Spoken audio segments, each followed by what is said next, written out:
Every day, there's a battle for your mind raging. Information coming from every angle with the will to deceive. Fear not. You found the place for truth. The voice of a generation that still has the will to believe in the greatest country in the history of the world. This is the Charlie Kirk Show. Buckle up. Here we go. Hey, everybody. JD Vance here, live from my office in the White House complex and filling in for somebody who cannot be filled in for, but I'm going to try to do my best, my dear friend, the great Charlie Kirk.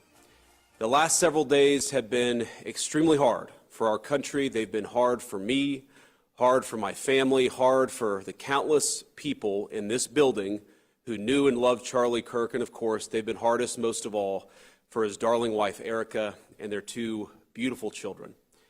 The thing is, every single person in this building, we owe something to Charlie. He was a joyful warrior for our country. He loved America. He devoted himself tirelessly to making our country a better place. He was a critical part of getting Donald Trump elected as president, getting me elected as vice president. And so much of our success over the last 7 months is due to his efforts, his staffing, his support, and his friendship. I don't think that I'm alone in saying that Charlie was the smartest political operative I ever met. Everyone knew him as this fearless debater, this guy who would take the conservative message into hostile places and inspire younger generations to have courage. One thing that's hit a lot of those young Americans over the last week was how Charlie was there for them when others were not. When they were afraid to speak their minds, when they were afraid of what a professor would say, when they were afraid that they would be shouted down by their peers, Charlie was there, showing them that they could be courageous and that they could be bold. Charlie was a visionary. He was a luminary. He brought together people. He didn't just teach people how to speak. He didn't just teach people what to say. He didn't just teach people they could actually speak their mind on campus. He created a whole social network for an entire generation of young people. I know people who met their husband, who met their wife, who met the best man at their wedding at a TPUSA event. Because as you guys all know, it's not just about speaking our mind, it's about making friends along the way and creating that support network that won an election and that staffed the current federal government. I owe so much to Charlie. I've had friends reach out in just the last couple of days who sent me messages, screenshots that they exchanged with Charlie in the run-up to me getting selected by the president as his vice presidential running mate. And it's such an honor to have people show me that Charlie said, we want JD to be the VP nominee. And I just had a conversation with the president, and I think things are actually going well. I think he's actually going to choose JD Vance. Do you know what it means to me that such a good guy, such a good friend, such a lion and visionary of our movement was advocating for me? So I wanted to use this show today to advocate for Charlie, to talk about him, to talk about what kind of a guy he was, to talk about what kind of a man he was, what kind of a husband and father he was, and to take people, most of them from inside the administration, but some of them from without, who knew Charlie best, and to talk about what he meant to them, what he meant to this administration, and what he meant to the conservative movement. Now, I was very honored a couple of days ago on September the 11th, 2025, to fly out to Utah, where Charlie was shot and killed, to meet his wife, to meet his mom and his dad, his sister, all just incredible people who didn't deserve to have this happen to them. And I was also honored to be able to take Charlie's remains from Utah to Arizona. It was an amazing, amazing thing. It was heartbreaking, and it was sad, and it was terrible. But what an honor it was for me and my family to be welcomed in to the Kirk Inner Circle at their moment of grief. There are a few things that I want to talk about just from that moment. First of all, when I first met Erica, his lovely wife, and such an incredibly brave soul. I'm not sure if you saw her remarks after Charlie died. If you haven't, I would encourage you to go and see them, because you see this raw grief and incredible courage all in the same moment. And that's what we need right now. We need to grieve, but we also need this courage in this moment more than we've ever needed it. She gave me a hug, and she was heartbroken, as of course she would be, and she said that she loved him so much. And I said, Erica, He loved you so much. He died way too young, but he died a happy man because of you, because of the family that you gave him, because of the home and the life that you guys had built together. And we sat for about an hour and we talked about Charlie. And, in these moments, you don't know what to say. I'm a person who literally speaks for a living, and I had no idea what to say. And I didn't try to console her, because how can you console a person who just lost a loving husband and father? But we just talked about Charlie. We talked about who he was. We talked about some of our favorite stories. We talked about some of his idiosyncrasies and all the things that made Charlie Kirk who he was. And she said something to me that I will never forget. My wife was there. It was just me and my wife on my side, and then a lot of people from the Turning Point's family, a lot of people from Charlie's family. And she said to me that Charlie never raised his voice, that he never cussed at her, that he was never cross or mean-spirited to her. And look, I'm a husband. I'm proud of being a husband. I think that on the great balance of things that I'm a pretty good husband, but I can never say that I was never unpleasant with my wife. I can never say that I've never raised my voice to my wife. Like most husbands, even the good ones, we're sometimes imperfect. And I took from that moment that I needed to be a better husband and I needed to be a better father. Because of all these moments that I shared just in the last few days, the books that I've read to my kids, going up to their bedroom and kissing them and hugging them before bed, I just realized that all of these moments that I get to have, Charlie is not able to have them anymore. And Charlie's kids and his beautiful wife are not able to have them anymore. And maybe the best way that I can contribute and the best way that I can honor my dear friend is to be the best husband that I can be, to be the kind of husband to my wife that he was to his. We talked all the time about the most important thing you could do is not vote for a particular candidate. It was to become, if you were a young man, a husband and a father. He talked about the joy that came from fatherhood, the joy that came from raising a family and being part of their growth and their development and all the incredible things that happen when you get to be a husband and father. And that is the way that I'm going to honor my friend, is to be the very best at that most important job that I can be. But that's not the only way that I'm going to honor Charlie. And there's going to be a lot of discussion over the next 2 hours of this radio program about what exactly that looks like. It's important, and Erica asked me this, to make sure that his movement, the movement that Charlie started, has to keep going. We have to build upon it. We have to add to it. We have to make sure that the next generation of young people feels confident and courageous to speak their mind and to speak the truth. We're going to talk about that. We're going to talk about why do we do this. Of course, we do this so that we can enact good public policy and take back our country. We're going to talk with senior officials in the administration about what we're trying to do to honor Charlie's legacy in that way. Of course, we have to make sure that the killer is brought to justice. And importantly, we have to talk about this incredibly destructive movement of left-wing extremism that has grown up over the last few years, and I believe is part of the reason why Charlie was killed by an assassin's bullet. We're going to talk about how to dismantle that and how to bring real unity that can only come when we tell the truth and everybody knows that they can speak their mind about the issues of the day without being cut down by a murderer's gun. We're going to talk about all of those things with friends of Charlie, with people in the administration, with people that he knew. On a podcast a couple of months back, Charlie was asked about how he'd want to be remembered if he died. His answer: I want to be remembered for courage for my faith. That would be the most important thing. The most important thing is my faith, and that was Charlie. And in this dark moment for our country, I think that's the greatest lesson any of us can take from Charlie. To have faith in the Lord, and to be bold in how we glorify him. To be bold in our pursuits as Charlie was in his. So that's what we're going to spend a little bit of time doing this afternoon. Keeping this incredible show he created going and hearing from some of the people who were so fortunate to call Charlie a friend. We're going to pay tribute to his courageous legacy, and we're going to commit to keep it forever alive. I'm looking forward to this. Join us.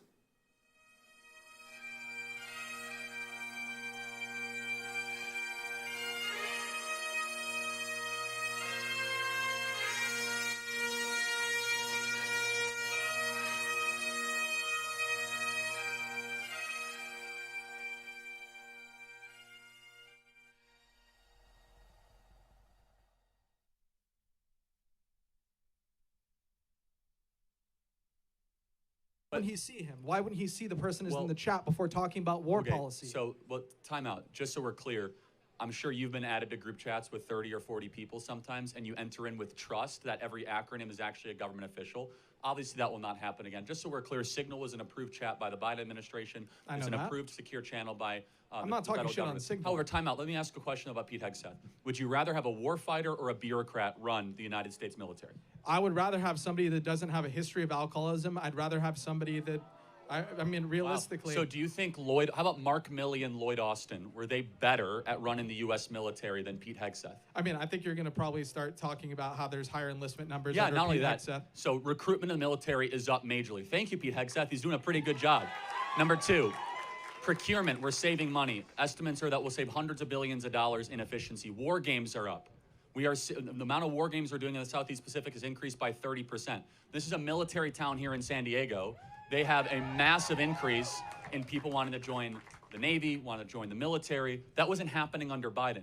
Morale is actually 30 points higher now that Pete Hegseth, a warfighter's warfighter, is running the U.S. military. We have a complete difference. We're never going to agree on this. No, but not agree, but show me, then prove the evidence. What is one number that is worse with the U.S. military now that Pete Hegseth's in control? The numbers that you're talking about are numbers that I actually actively do not care about, because I think that we have an overly powerful military, and I think too much of our money goes to the military. No, I know, but like, tell me one thing he's done, like numerically, like empirically, judge his performance, right? What is one thing that you could say, wow, the Pentagon is in a worst place because of Pete Hegseth? I would say his inconsistent foreign policy, where he backs on statements depending on whether or not Donald Trump has heard them or not. Like in the beginning, we were talking about what happened with Ukraine and Russia. Like they've had disagreements already within the first couple months of the administration. What? But first of all, the president is the commander-in-chief, so he executes the running of the military. I'm just saying that he's the operationals manager, right? I understand that. And so when you want a military, you have recruitment going up, you have war games going up, you have morale going up. You have, by the way, how about this? Do you agree that physical fitness standards for men and women should be the same in the U.S. military? Yes. Pete Hegseth is to thank for that. He has brought physical fitness standards to be the same for men and women.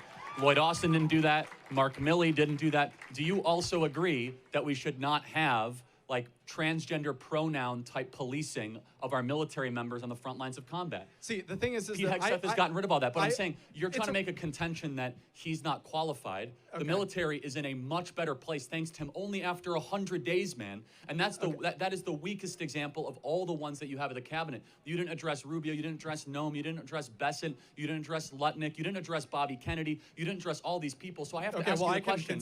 I can continue addressing people. But every one of these departments is in a substantially and an empirically better place than it was. Okay, including the Department of Education that's been completely defunded, and somebody who literally I'm so glad it's being defunded. Okay, I bet you are, but guess what? Most Americans aren't, and that's the reality. Wrong. Donald Trump. Okay, yeah, just because you have a bunch of people here saying that doesn't mean that's the reality. Let me prove it to you. Donald Trump ran on a pledge to get rid of the Department of Education. We can agree with that? No, yes or no? Yes. Yes. He won a popular vote. The vast majority of people voted knowing that the Department of Education was going to get eliminated. If you truly believe that the vast majority of people were educated enough about the fact of Donald Trump's opinion voters on the aren't very Department smart. Now that's what we're going after. No, I'm simply just responding to what you said. What you said Insult is that the voters. They don't know. No, I know a lot of people that voted for Trump who had absolutely no idea that he was going to defund the. And of course, this is just an anecdote, but I know that this is the truth. Not everybody, when they vote, looks at every single little thing and every little aspect, like you and I might, of why we would vote for somebody. Like we're both political commentators. Right. Fine. And as a political commentator, then I will argue more forcefully against you, because now you're not just like a college kid searching for this. Has education in America improved or gotten worse since the Department of Education was formed? It has literally been 3 months. I have absolutely no idea. Since the Department of Education was formed in the 70s. We now have 50 years of evidence. Has American education gotten better since we've had a Department of Education, or has it gotten worse? I personally don't think that has to do with the Department of Education.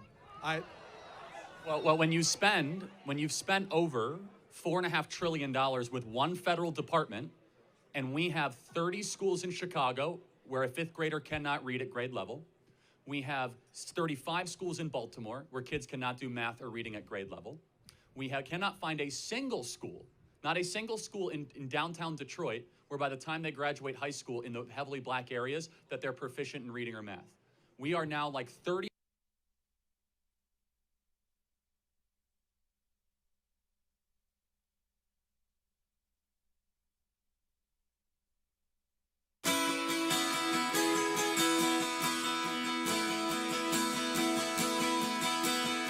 Welcome back to the Charlie Kirk Show. This is Vice President J.D. Vance. Joining me now is Stephen Miller, White House Deputy Chief of Staff, dear friend of mine and dear friend of Charlie Kirk's. And before I get into the nitty-gritty of what I wanted to talk with Stephen about, you know, there's a lot of questions about the investigation, where we are in the investigation. I want to be respectful to the FBI's process, but just know that we are on top of this, and the entire administration is trying to do as much as possible to find everything that we can about what led to this, about how we got here, and of course, ultimately, how an assassin took Charlie's life. I wanted to zoom out with Stephen a little bit and talk about all of the ways that we're trying to figure out how to prevent this festering violence that you see on the far left from becoming even more and more mainstream. And you know, before I do that, Stephen, I want to do this with every guest because you're a friend of Charlie's, and one of the things I'm hoping that people get out of this is an understanding for the kind of guy that Charlie was, who he was. And so before I talk to you about what we're doing to try to prevent something like this from happening again,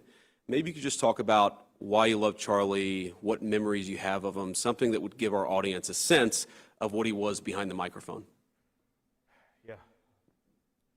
I've known Charlie for 10 years. He was a treasured friend. And, you know, it's going to sound, he made you believe more in yourself, is the best way I could put that. That's right. He was your biggest cheerleader.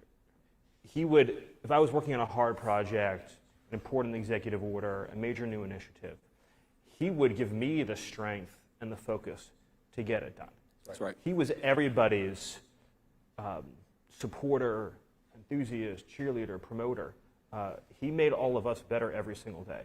You know, the memory that I keep turning to is not a single memory. It's a period of a couple months after we won the election.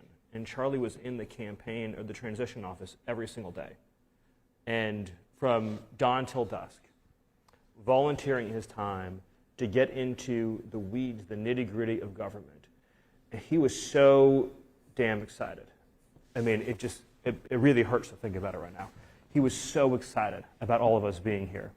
And we would be talking about every executive order, every new regulation, every new policy plan.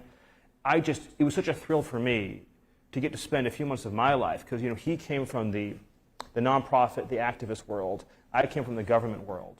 And in this transition, to be able to work hand in hand, take all of his ideas from being the leader of TPUSA, spending time with college students, spending time with activists, and then be able to be with us at the transition to plan out the next step of our government, that was an experience for which I will always be grateful. And the last thing I'll say is that, to my earlier point, Charlie would send me messages all the time, just saying, you know, great work, or here's a new idea, or here's what I think will take this to the next level. And I took them all to heart. And God, I just love the man so much. He was our biggest supporter, yeah. Stephen, but he was also, if he disagreed, he would figure out how to get us to get where he wanted us to go. Yes. Always such a big cheerleader. Absolutely right. The darkest moments of my life, it was Charlie who was on the phone saying, don't let him get to you. Keep on fighting. Keep on going. You're absolutely right. So I want to be mindful of time here. A lot of people are very worried about how we got here in the first place. And you have the crazies on the far left who are saying, oh, Stephen Miller and J.D. Vance, they're going to go after constitutionally protected speech. No, we're going to go after the NGO network that foments, facilitates, and engages in violence. That's not okay. Violence is not okay in our system, and we want to make it less likely that that happens. Walk me through, at a high level, like what you and I have been working on, what the whole administration has been working on to try to make sure that we don't reward and promote this craziness. Yes. So it's an excellent question. I said this before, but it bears repeating.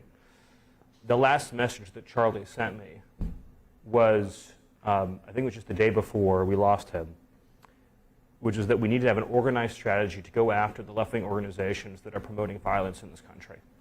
And I will write those words onto my heart, and I will carry them out. If people ask me, what emotions I'm feeling right now, this is something people say. I mean, you kind of know the answer.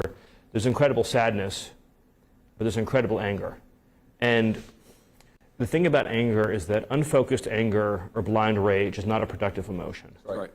But focused anger, righteous anger, directed for a just cause is one of the most important agents of change in human history.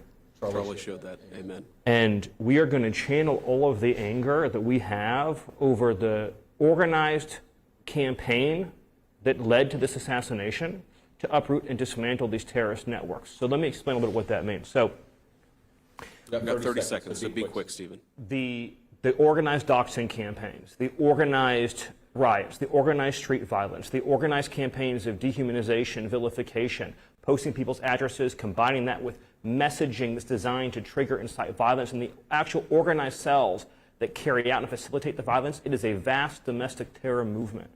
And with God as my witness, we are going to use every resource we have at the Department of Justice, Homeland Security, and throughout this government to identify, disrupt, dismantle, and destroy these networks and make America safe again for the American people. It will happen, and we will do it in Charlie's name. Thank you, Stephen. Don't go away. I'll be joined by a guest of Friends just in a few seconds. See you soon.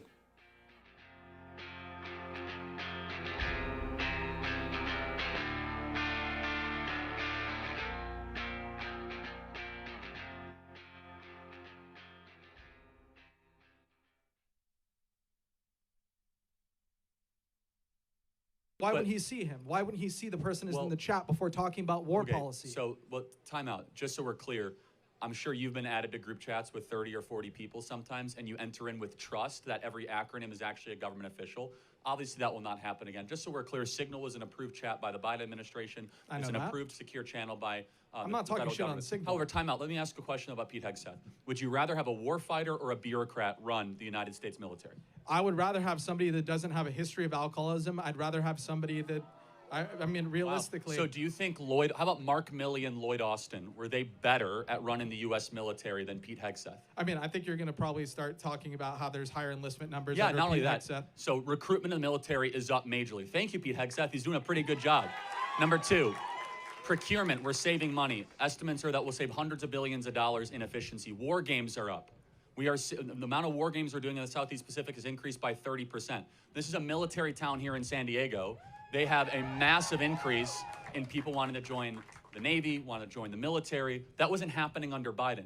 Morale is actually 30 points higher now that Pete Hegseth, a warfighter's warfighter, is running the U.S. military. We have a complete difference. We're never going to agree on this. No, but not agree, but show me, then prove the evidence. What is one number that is worse with the U.S. military now that Pete Hegseth's in control? The numbers that you're talking about are numbers that I actually actively do not care about, because I think that we have an overly powerful military, and I think too much of our money goes to the military. No, I know, but like, tell me one thing he's done, like numerically, like empirically, judge his performance, right? What is one thing that you could say, wow, the Pentagon is in a worst place because of Pete Hegseth? I would say his inconsistent foreign policy, where he backs on statements depending on whether or not Donald Trump has heard them or not. Like in the beginning, we were talking about what happened with Ukraine and Russia. Like they've had disagreements already within the first couple months of the administration. What? But first of all, the president is the commander-in-chief, so he executes the running of the military. I'm just saying that he's the operationals manager, right? I understand that. And so when you want a military, you have recruitment going up, you have war games going up, you have morale going up. You have, by the way, how about this? Do you agree that physical fitness standards for men and women should be the same in the U.S. military? Yes. Pete Hegseth is to thank for that. He has brought physical fitness standards to be the same for men and women. Lloyd Austin didn't do that. Mark Milley didn't do that. Do you also agree that we should not have like transgender pronoun type policing of our military members on the front lines of combat? See, the thing is Pete Hegseth has gotten rid of all that, but I'm saying you're trying to make a contention that he's not qualified. The military is in a much better place thanks to him only after 100 days, man. And that's that is the weakest example of all the ones that you have in the cabinet. You didn't address Rubio, you didn't address Noem, you didn't address Bessent, you didn't address Lutnick, you didn't address Bobby Kennedy, you didn't address all these people. So I have to ask you a question. I can continue addressing people. But every one of these departments is in a substantially and an empirically better place than it was. Okay, including the Department of Education that's been completely defunded, and somebody who literally I'm so glad it's being defunded. Okay, I bet you are, but guess what? Most Americans aren't, and that's the reality. Wrong. Donald Trump. Okay, yeah, just because you have a bunch of people here saying that doesn't mean that's the reality. Let me prove it to you. Donald Trump ran on a pledge to get rid of the Department of Education. We can agree with that? No, yes or no? Yes. Yes. He won a popular vote. The vast majority of people voted knowing that the Department of Education was going to get eliminated. If you truly believe that the vast majority of people were educated enough about the fact of Donald Trump's opinion voters on the aren't very Department smart. Now that's what we're going after. No, I'm simply just responding to what you said. What you said Insult is that the voters. They don't know. No, I know a lot of people that voted for Trump who had absolutely no idea that he was going to defund the. And of course, this is just an anecdote, but I know that this is the truth. Not everybody, when they vote, looks at every single little thing and every little aspect, like you and I might, of why we would vote for somebody. Like we're both political commentators. It's Right. not, Fine. And as a political commentator, then I will argue more forcefully against you, because now you're not just like a college kid searching for this. Has education in America improved or gotten worse since the Department of Education was formed? It has literally been 3 months. I have absolutely no idea. Since the Department of Education was formed in the 70s. We now have 50 years of evidence. Has American education gotten better since we've had a Department of Education, or has it gotten worse? I personally don't think that has to do with the Department of Education. Well, when you've spent over $4.5 trillion with one federal department, and we have 30 schools in Chicago where a fifth grader cannot read at grade level. We have 35 schools in Baltimore where kids cannot do math or reading at grade level.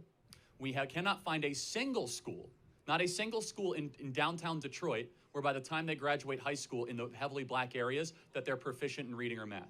We are now like 30.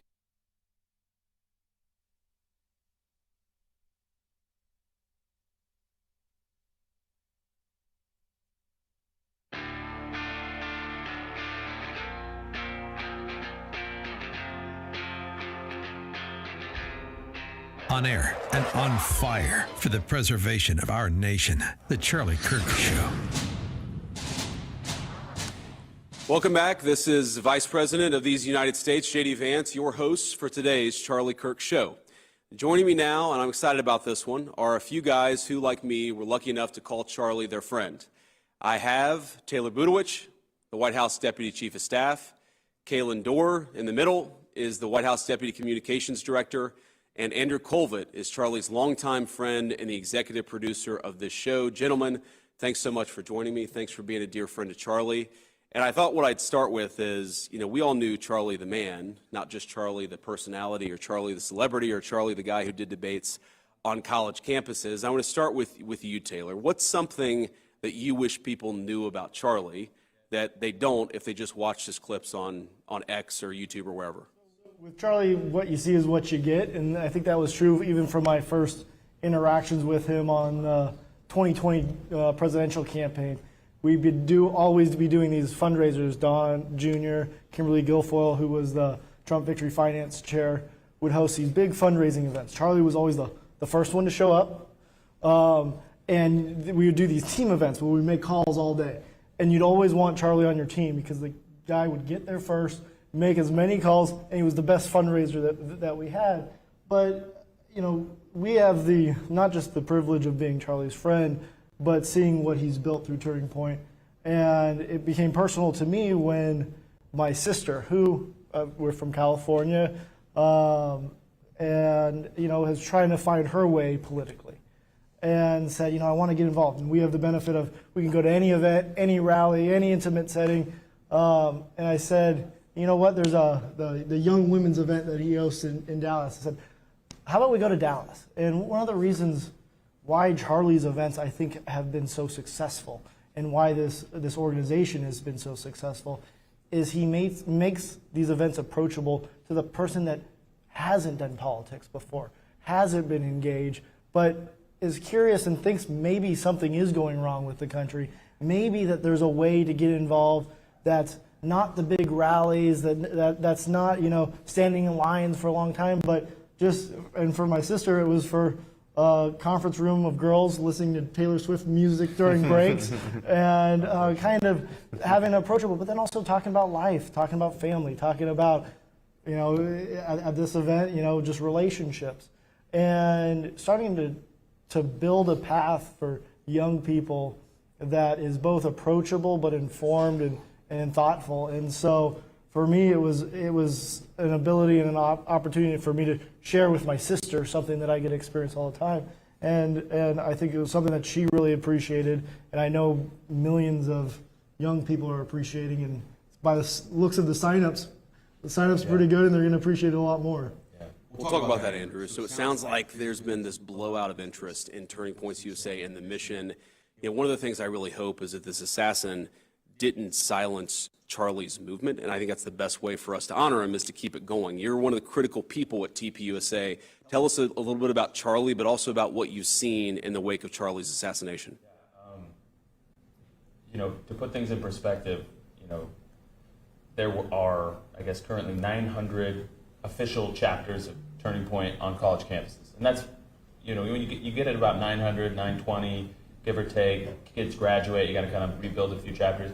That's about what you're going to get to. And we have 1,200 high school chapters, which was our big new initiative. And we were really proud when the high school chapters eclipsed the college chapters, because we were known as the college. And so there's about 23,000 high schools in America, 24,000. And I'll never forget this. This is a really funny moment a couple weeks ago in Aspen. And Charlie was like, we are going to have a Club America, which is the high school brand, on all 23,000. He didn't know the number. This is actually part of the story. We're going to have it on every high school campus in America.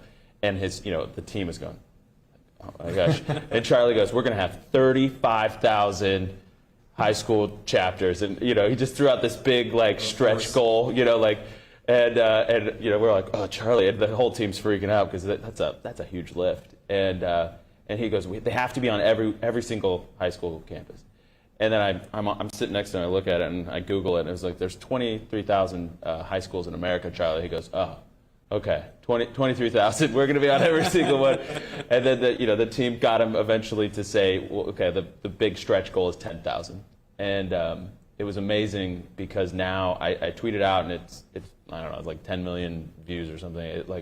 I think it made people feel good because we now have 37,000 applications to start chapters around the country. And, it almost brings a tear to your eye because that moment is like, we all remember, the whole team, we were all in a ballroom going through a presentation together, and he was adamant, we are going to be on every high school in America. And he's going to be proven right. That's right. Well, he was, in a lot of ways, as you guys know, the ultimate cheerleader. And he saw in you things that you didn't necessarily see in yourself. He was a true friend in that way. And I remember, one particularly difficult moment, probably the hardest moment on the campaign trail for me. We had an event in Arizona, I believe with a bunch of faith leaders. And it was the one time on the entire national campaign where I gave my chief of staff a hug and apologized to him because I was just I hadn't seen the kids in 7 days. I was particularly cranky. And I get to this event, I'm just kind of like, man, come on, we got to do this again. And Charlie comes back and he gives me a hug. And he's like, your kids, they love you. And they're going to realize eventually why this was so important to do this. And that kind of gave me this sense of, all right, my head's back in the game. And that was what Charlie was always good at, setting ridiculous objectives, but finding some way to motivate people to go after it, even though it was, it seemed unattainable until you got a little Charlie Kirk pep talk. Kaylin, what was your, what's the thing you miss the most about Charlie? What do you think is the most difficult part of replacing the great Charlie Kirk? Well, I think, you mentioned him being everyone's best cheerleader, and the last time I saw him, I have a lot of peace in my heart because I had a very good interaction with him, as we always do. I was wandering the hallways of the EOB, and I must have had a horrible look on my face. And he literally, he jumped down the stairs, he put his hand on my shoulder, and he said, what's going on? I just mentioned, man, my baby's 6 months old. We are going through it.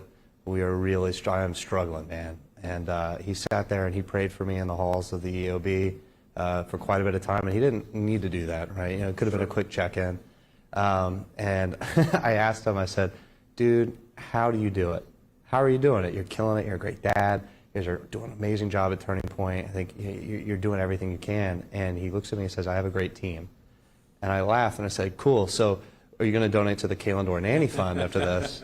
And he said, no, that's not what I'm talking about. I have a great team. I said, you and JD and everyone here in this building are part of the team. And I know that he would be very excited to see all the work that we have going on here in the administration, but also all the testimonials. I mean, I don't know how the guy had the bandwidth. The sheer volume of people whose lives he touched that we're just now discovering is out of control. And I think, growing up, we didn't have a Turning Point. We didn't have a Charlie. We didn't have these kind of people in our lives who dedicated and put in the blood, sweat, and tears to go make sure that this was a thing that existed for people like us. And the lasting message is that, and I think I've said this at Turning Point events before, is that the left wins, the enemy, they win when you feel alone, and when you feel like you're the only one who thinks, eats, prays, breathes, lives the way that you do. And Charlie was so great at connecting those dots and connecting human beings. I mean, our friendships are all stronger because of him with one another, but people, I mean, like, I've never met Andrew, but I know I've talked to him through Charlie for years. Yep. And he was so great at doing that. And so I think it's our mission to go out there and embolden young conservatives, young Christians, most importantly, to go out there and continue to do his work, because it's exactly what he would want. He would want you to go find 5 people who don't believe in Jesus that day and give them, a good lecturing and walk them through everything in a way that is respectful and is, grounded in fact. And I don't know how we replace that, but I think the energy that I'm seeing amongst people is just palpable. It's insane. Yeah, Caitlin, there was this incredible hope at the core of Charlie's character that you could solve so many problems just by communicating with people. Like, if he wanted to introduce somebody to God, he would just go and talk to them. If he wanted to introduce them to a new idea, he would just go and talk to them. And it's what makes this particularly tragic, is that he was doing the very thing that he loved, the very thing that led him to inspire so many people, and that's when they tried to cut him down at his strongest, doing the most important thing that he was doing for our country. I mean, Taylor, you mentioned his sister, or your sister, going to a Turning Points event. And the thing about Charlie, and this is, again, something I don't know that people fully appreciate unless you know him particularly well, is he was such a bright guy, right? He read theology, and he read political philosophy, and he knew all these, like, crazy citations, and he knew, like, every Bible verse for every particular case, or he knew something that was written by some 15th century political philosopher. You're like, Charlie, where the hell did you get that from? He's like, I just read a lot of books. But he could also deal with people at the level who didn't know anything about politics, who were curious, who loved their country, they wanted to make it better. Taylor, talk a little bit about that, because Taylor, those of you who don't know, is the lead in our communication shop here in the White House. He knows more about talking to people than pretty much anybody in the White House, or at least that's what you're supposed to know more than anybody else about. But, like, talk about Charlie the communicator, because that's one of the things that made him who he was. That I'm going to tie 2 things that they said together, because Kaylin's right. We didn't have a Charlie Kirk. Growing up, we had Barry Goldwater and Reagan, 2 guys that we barely were alive to know or overlap with. The future has Charlie Kirk. And, before Wednesday, Charlie Kirk was a young man inspiring young people. After he was killed, he has become a titan whose inspiration will move through eternity, inspiring millions of people for decades to come. And he does it through both the understanding of biblical terms. I mean, I spent, I'm sure like a lot of people this weekend, spent my weekend scrolling through old videos of Charlie, and one really hit me, the story of Jesus meeting the prostitute, where he says, those without sin cast the first stone. And Charlie points out, everyone forgets what he says next. And he says to the prostitute, go on, sin no more. And Charlie understood both the compassion of the Bible, but the honesty and truth-telling of the Bible. That is what I think has been missing in our political discourse, that you don't have to be nasty, you can be compassionate, but you should tell the truth. And so the future of the political movement is going to be informed by young people brave and courageous enough to tell the truth, but compassionate enough to understand the suffering of those around them. And that's Charlie Kirk. Gentlemen, thank you so much for sharing all those stories, for sharing your time, for talking about Charlie. After the break, I'll be joined by Caroline Levitt, our incredible White House press secretary. This is the Charlie Kirk Show.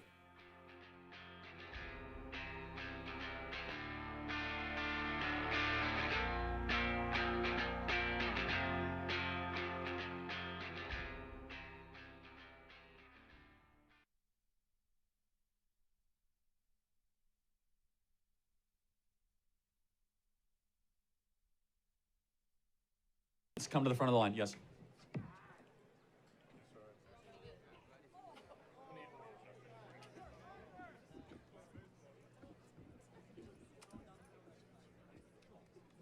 So I have a couple points that I want to talk about in illegal immigration. Is it okay if I say all of them with no interruptions? Okay, cool. So first, illegal immigrants power our economy. They're 50% of U.S. farm workers, harvesting the food on our tables, and fill 70% of construction jobs in states like Texas. They pay $13 billion annually in taxes, including $2 billion to Social Security that they can't claim. Deporting them would slash agricultural output by $60 billion and raise food prices by 6%. Why gut our farms and wallets when these workers fuel our prosperity? That's my first point. Second point, they strengthen our communities with lower crime rates. So in Texas, undocumented immigrants have a 26% lower homicide conviction rates. So, which is 2.2 per 100,000 versus 3 for native-born citizens. Nationally, immigrants are incarcerated at half the rate of native-born, where it's 0.85% versus 1.71%. That's according to Bureau of Justice Statistics from 2019. So if safety is your goal, why deport people who make our streets safer? This is my third point. Mass deportation tears apart American families. Over 4.4 million U.S. citizens, children have an undocumented parent, and in Texas, 1 in 7 kids lives in a mixed status household. Okay, this is my fourth point. Deportation is a fiscal nightmare. Removing 11 million people would cost $315 to $400 billion, more than the entire Homeland Security budget, and shrink our GDP by 1.7 trillion over 10 years. And this is my last point. Our immigration system is broken, pushing people to cross illegally. Visa waits Mexicans can exceed 20 years, and the asylum blockage is 1.3 million cases, with hearings 4 to 6 years out. Okay. You done? That's pretty much it. Yeah. All right, so without looking at the phone, look at me. What Sure. should the penalty be for breaking into America? I think there should be a system where it's more merit-based. So if this No, person penalty. So what is the penalty? So what should happen to you? felony. It's not a felony, it's a No, misdemeanor. it is. So That's not true. It's 8 it- U.S.C. it's a 1312. You misdemeanor. can look it up right now. It's a felony if it's done twice. If you try to it's cross not the border, correct. that is correct. That is not correct. I Googled it, dude. To illegally go across the southern border with the well intent to come into harbor yourself into the interior of the United States, the violation of 8 U.S.C. 1312, which Okay. is a felony in the federal criminal code. Now, it can be enforced as a misdemeanor, or it can Yeah. be upwards to 5 years in prison. Now, I want to know, since it's a felony, law in the Sure. books, 8 U.S.C. 1312, Yeah. what should the penalty be? Well, in my opinion, these kinds of laws are usually they're what do you call it? They're sorry. Usually the sorry. Wait, sorry. Can I check my phone real quick? I apologize. Can you repeat the question? Sorry.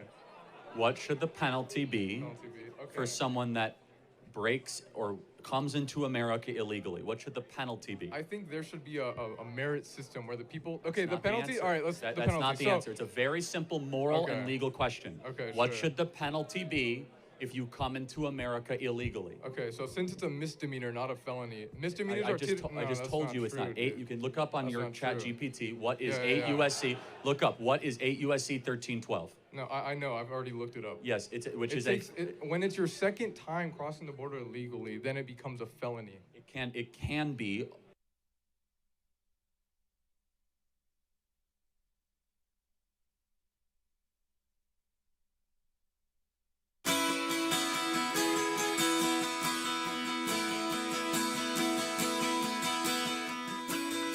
Hello, everyone. Vice President J.D. Vance here. Welcome back to the Charlie Kirk Show. So I am moonlighting as a radio host today, of course, in honor of my dear friend Charlie.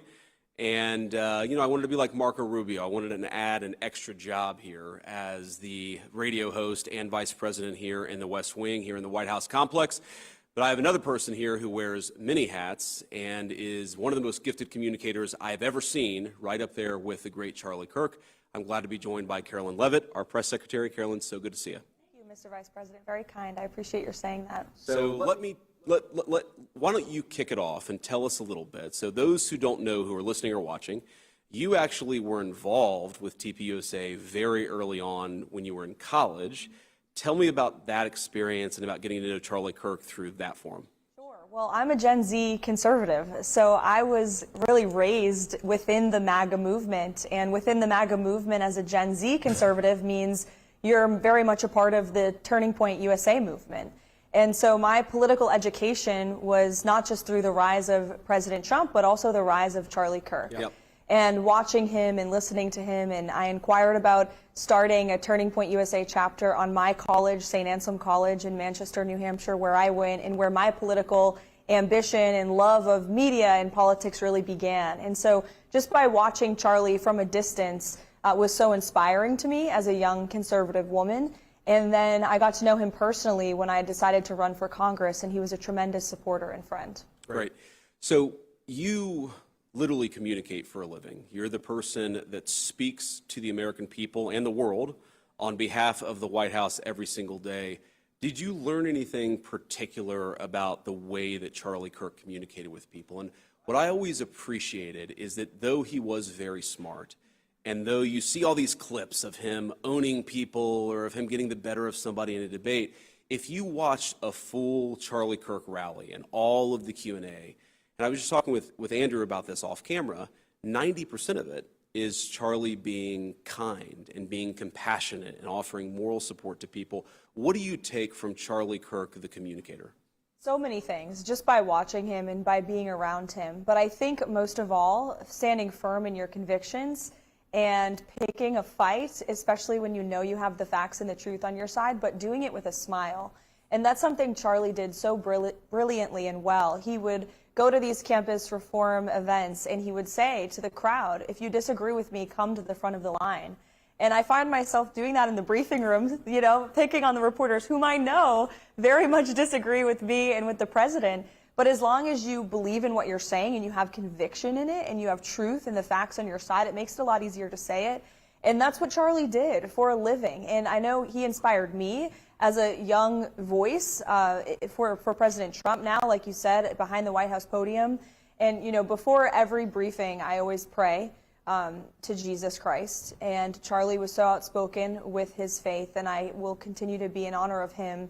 But I'll also think of Charlie and just how brilliantly he was able to combat the lies with facts and to do it with a smile. Absolutely. So, you know, I always think of Charlie Kirk debating sometimes these kids on college campuses and how the one part of your job that maybe would be harder if you went on college campuses is I think some of these college kids ask way better questions than the radicals do in the White House press briefing room. So that'd be like good preparation for you in a lot of ways. Yeah, exactly. TPUSA was actually the varsity. Right. Now you're kind of the JV level with your opponents here, but you do such an incredible job. And you were, of course, not just the White House press secretary. You were also the main spokesperson during the Trump campaign. And you know, I want to ask how important Charlie was to the victory, because there were so many events that we did with TPUSA where I would show up and they were incredible and the energy was off the charts. And Charlie would always tell me, whenever I went to Arizona, he'd say, don't worry about Arizona, worry about Michigan, worry about Wisconsin, we've got Arizona. Talk with a minute and 10 seconds remaining just about how important Charlie was to our effort to win and make Donald Trump into President of the United States. Look, the president has said it himself. The president's massive gains with young Americans across the country was in no small part because of the efforts of Charlie Kirk and Turning Point USA. And our team on the campaign was constantly checking in with him and keeping him apprised of what the president was doing and saying, because we needed his voice to relay that to his audience, which is made up of young people across the country. And the president spoke at many Turning Point events. He went into that lion's den at the invitation of Charlie to get his message across. And Charlie was incredibly supportive of the non-traditional new media strategy that the president took. And, you know, the president loved Charlie deeply. You know that, Mr. Vice President, and I know that. And I know he deeply is hurt by this loss, because Charlie played an instrumental role in returning the president to the Oval Office. And I just love that clip from election night when Charlie realized President Trump had won. And he was speechless for one of the few times in his life. There were no words, just tears. Thank you, Caroline. Up next, the great Tucker Carlson joins me. We'll be right back.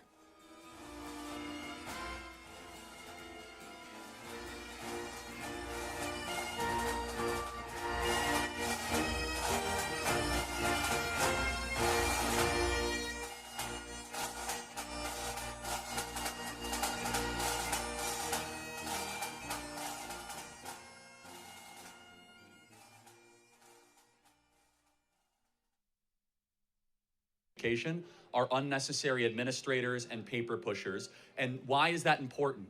Because we've not been funding teachers or education the last 30 years. We've been funding unnecessarily bureaucracy in our education the last 30 or 40 years. And President Trump goes to abolish it. Thank you for your time. I got to get to the next question. Thank you.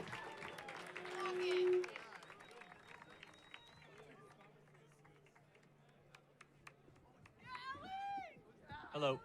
Hi. My name's Ellie. Overall, just to go into my question, I am conservative. So going into this, I was like, oh, like what should I ask you about? I think overall, I was going through different policies, and in general, I agree. Ultimately, I think the topic of my question is how to approach politics in school and in general with this function. I've found that a lot of times, when I talk to people who are on the other side of me, they are surprised to find out what I think, and my ideas are not that crazy. It's like, when you actually get into the meat of it, it's like, oh, actually, maybe it does make sense. And so I think it's really valuable to start giving these ideas to the world. And so this is one of these options, but I guess my question is this the best way? Because when I hear, like, for example, on Reddit, they're like, don't approach him, don't do this, he's just doing that, he's doing this, he's doing that, he's using all these tactics.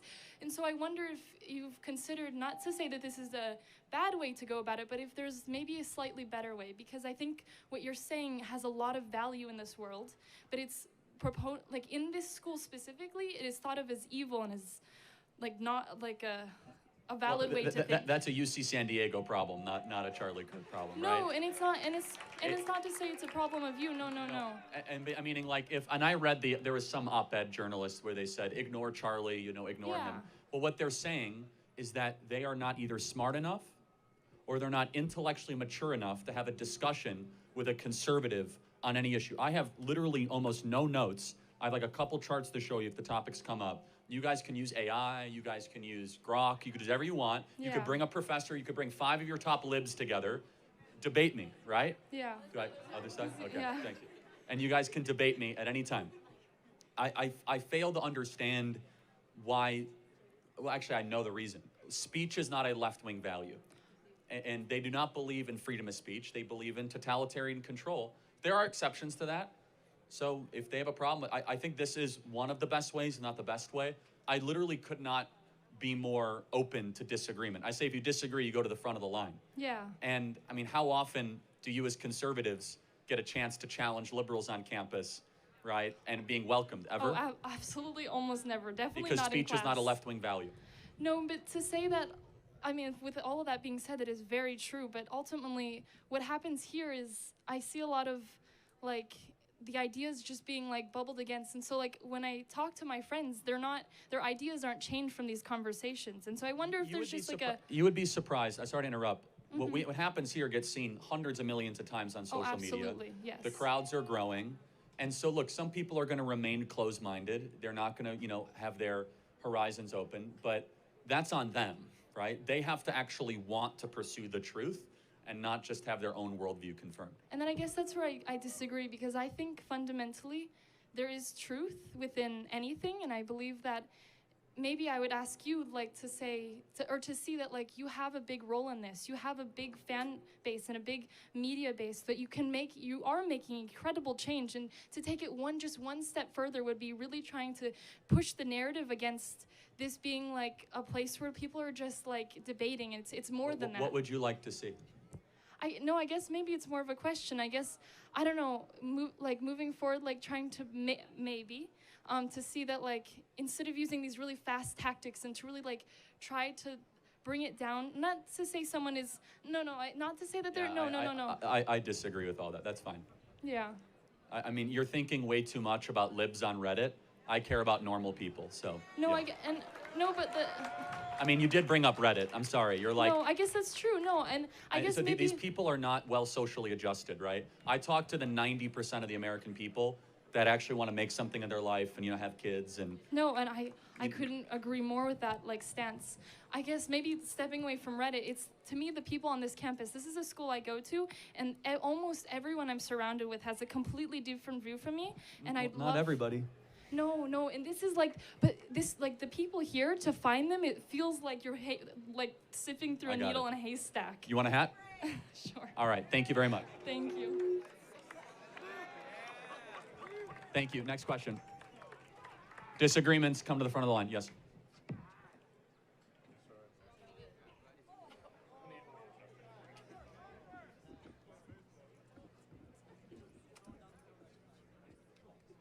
So I have a couple points that I want to talk about in illegal immigration. Is it okay if I say all of them with no interruptions? Okay, cool. So first, illegal immigrants power our economy. They're 50% of U.S. farm workers, harvesting the food on our tables, and fill 70% of construction jobs in states like Texas. They pay $13 billion annually in taxes, including $2 billion to Social Security that they can't claim. Deporting them would slash agricultural output by $60 billion and raise food prices by 6%. Why gut our farms and wallets when these workers fuel our prosperity? That's my first point. Second point, they strengthen our communities with lower crime rates. So in Texas, undocumented immigrants have a 26% lower homicide conviction rates. So, which is 2.2 per 100,000 versus 3 for native-born citizens. Nationally, immigrants are incarcerated at half the rate of native-born, where it's 0.85% versus 1.71%. That's according to Bureau of Justice Statistics from 2019. So if safety is your goal, why deport people who make our streets safer? This is my third point. Mass deportation tears apart American families. Over 4.4 million U.S. citizens, children have an undocumented parent. And in Texas, 1 in 7 kids lives in a mixed status household. Okay, this is my fourth point. Deportation is a fiscal nightmare. Removing 11 million people would cost $315 to $400 billion. More than the entire Homeland Security budget, and shrink our GDP by 1.7 trillion over 10 years. And this is my last point. Our immigration system is broken, pushing people to cross illegally. Visa waits Mexicans can exceed 20 years, and the asylum blockage is 1.3 million cases, with hearings 4 to 6 years out. Okay. You done? That's pretty much it. Yeah. All right, so without looking at the phone, look at me. What should the penalty be for breaking into America? I think there should be a system where it's more merit-based. So if this person... No, penalty. So what is the penalty? So what should happen to you? Felony. It's not a felony, it's a misdemeanor. No, it is. That's not true. It's 8 U.S.C. 1312. You can look it up right now. It's a felony if it's done twice. If you try to cross the border, that is correct. That is not correct. I Googled it, dude. To illegally go across the southern border with the well intent to come in to harbor yourself into the interior of the United States, the violation of 8 U.S.C. 1312, which is a felony in the federal criminal code. Now, it can be enforced as a misdemeanor, or it can be upwards to 5 years in prison. Now, I want to know, since it's a felony, law in the books, 8 U.S.C. 1312, what should the penalty be? Well, in my opinion, these kinds of laws are usually they're what do you call it? They're sorry. Usually the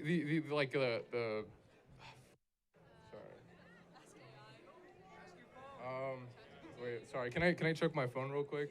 I apologize. Can you repeat the question? Sorry. What should the penalty be for someone that breaks or comes into America illegally? What should the penalty be? I think there should be a merit system where the people... Okay, the penalty... All right, that's not the answer. It's a very simple moral and legal question. Okay, what should the penalty be if you come into America illegally? Okay, so since it's a misdemeanor, not a felony, misdemeanors I just told you it's not 8. You can look up on your chat GPT what is 8 USC. Look up what is 8 USC 1312. No, I know. I've already looked it up. Yes, when it's your second time crossing the border illegally, then it becomes a felony. It can be.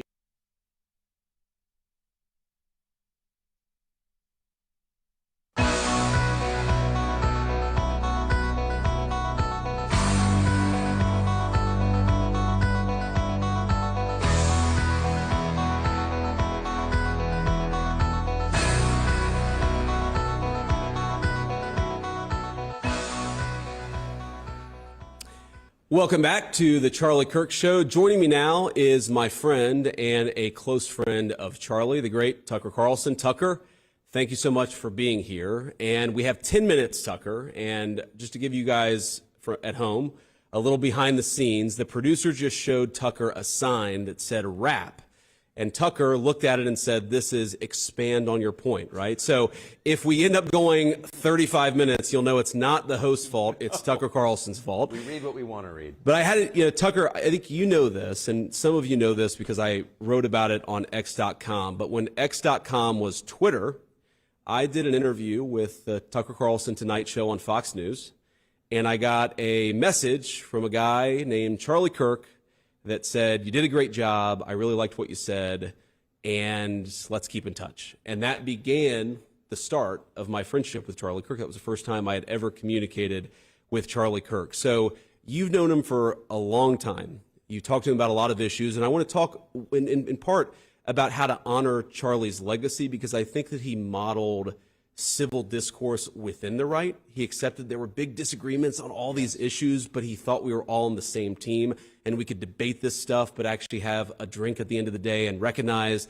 that we were all trying to accomplish fundamentally the good of the country. So I want to talk a little bit about that. Before I get there, just tell me about your buddy, Charlie Kirk. What was he like? What did people who only know him from radio or TV not appreciate about what a good guy he was? That his Christianity was sincere, and his commitment to Jesus was totally sincere. And it, sometimes isn't, especially in public figures who throw out Bible verses they don't understand and stuff like that. But in his case, not speaking to him in particular, but in his case, it informed every single part of his life, from his marriage to the way he treated his children, to the way he treated his staff, to the way he approached disagreement, to the way he thought of other people, which was always primarily as people first. And that was, he was much younger than I am, and I met him when he was a teenager, so he's literally the age of one of my children. So it was kind of hard to take him seriously at first. And over the years that I knew him, more than 10 years, I ended up learning from him. I'm not just saying this because he's passed. I mean that sincerely. And the main thing that I learned from him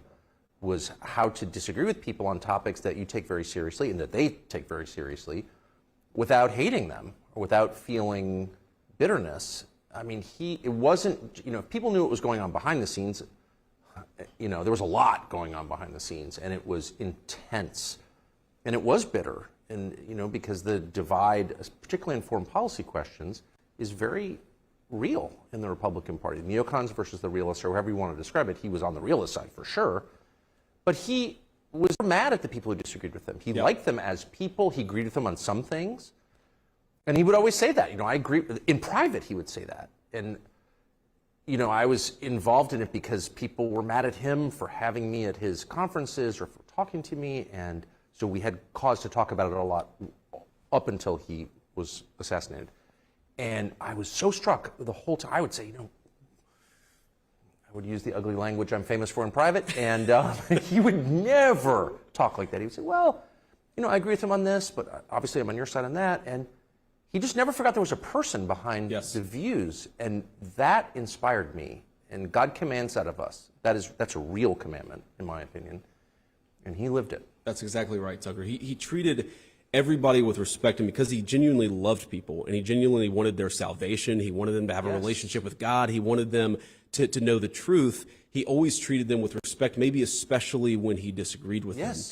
And I think about this. So you talked about foreign policy. That is one of the big divides on the American right now. And the thing that Charlie seemed to understand intuitively is that the coalition that made Donald Trump the President of the United States and J.D. Vance the Vice President of the United States, it included Tucker Carlson, but also Ben Shapiro. It included people who did disagree vociferously, but agreed on 70 or 80% of issues. And fundamentally, the question Charlie would ask is, if you're a good faith person and you're trying to do right, then you are part of the Big Ten. And I think that's something that we have to try to model together, because Charlie's no longer around to do it for us. And one way in particular, I was very touched by this. I actually texted Mark about this because you very generously have put out some donation link to help support Charlie's family. And think about it. Erica and the kids, most importantly, they're grieving the loss of a dear husband and father, but we're going to have to step in and fill the gap to provide for them in a way that Charlie no longer can't, because he was taken down by an assassin's bullet. You know who I saw share that link was Mark Levin. Yeah. And I thought it was a really good example of how Charlie was able to bring people together from across our movement so long as we were operating in good faith. That was the question. If you were good faith, you're on his team. That is exactly right. And good faith is the measure. And I have to say, I think now is exactly the wrong time to appropriate the memory of someone and the emotion that comes with that, the really intense emotion that all of us feel at his murder, and use it for your own parochial ends. Like, he stood for this, and I think the reason that Charlie was able to bridge the gap, particularly in foreign policy, is because he had, for example, genuine affection for Israel, which he expressed to me in private many, many times. Like, I love Israel. I don't think we should have another forever war, regime change war against Iran. And I think that made complete sense to me. I sort of agree with that, actually. And so it allowed both sides to talk to him because they felt like this person doesn't hate me. It doesn't need to get existential. It's not about disliking me or some weird bigotry. But I don't think it's helpful for people to jump in, particularly foreign heads of state, to say, this is what, he lived for my cause or whatever. That's disgusting, actually. Don't do that. That turns everybody off. You don't help your own cause by doing that. And it's also literally untrue. So I just hope that we can continue in, I'm not exaggerating, the spirit that he operated in, which is one of love for other people, including people we disagree with, and don't make it, as small bore as that. That doesn't help. Yeah, so one of the issues, Tucker, and I agree with you, that he would express disagreements with the administration on. There are two that jump out. Is one, Charlie was a hardliner on immigration. He wanted us to control our borders as much as possible. Yes. He wanted us to ramp up the deportations. I remember having conversations with Charlie where he would say, why aren't the deportations higher? Why aren't you doing more? And I would talk to him. But it wasn't, hey, I don't understand this or I disagree with you and therefore I'm going to blast you and assume that you're in bad faith. It's, I'm a free citizen. I love you guys. I supported you guys. And I'm going to use my platform to try to accomplish as much good as I possibly can. And I think that made him such an effective operator. And I would talk to Charlie. I'd say, Charlie, well, look, here are the reasons why. And as you've seen, Tucker, we've ramped up deportation numbers. We have actually, there are a lot of people who are self-deporting because they don't want to be in the country knowing that eventually immigration enforcement will happen. But I think part of that success comes from people like Charlie applying pressure. Pressure as a friend, pressure as somebody who cares deeply about the issue. And that's true also, I know we have about 90 seconds left, but that's true about foreign policy. Like, I remember Charlie calling me and saying, I'm really worried. And this is back in the summer when the Iran strikes were sort of first being contemplated. He said, I'm really worried this is going to become another regime change war in the Middle East that we get trapped in. And I said, Charlie, first of all, have some faith here. The President of the United States is not a believer in perpetual war. He knows the mistakes of Iraq and Afghanistan. He doesn't want to repeat them. But Charlie was very clear that he could support Israel. And by the way, he did eventually support the strikes on the nuclear facility while simultaneously saying, no more. This can't become a bigger thing. This can't become a broader thing. And again, I think he modeled a really good way of applying pressure, of disagreeing when you do disagree, but also recognizing that so long as you're operating in good faith, we're all part of the team. And that's something I'm going to try to take from Charlie's legacy is not that we're always right, not that we can't take criticism, but that we all should try to work together. It did worry me because I think your description is perfect. He was one of the very few who took that message and stood by it. I mean, right to the very end. This cannot get bigger. We don't want another regime change war. But man, some of the people who send money to Turning Point, his donors, were very tough on him. So tough on him that I could feel it. I talked to him a lot in the last few months, and he was under enormous pressure. He never bent. He never became bitter. He kept his integrity to the very end. To the very end. And I just think it's important to say that because it's true. Absolutely. Thank you, Tucker. It's good to be with you. Don't go away. We'll be right back with our great Secretary of Health and Human Services, Bobby Kennedy Jr. You are listening to The Charlie Kirk Show.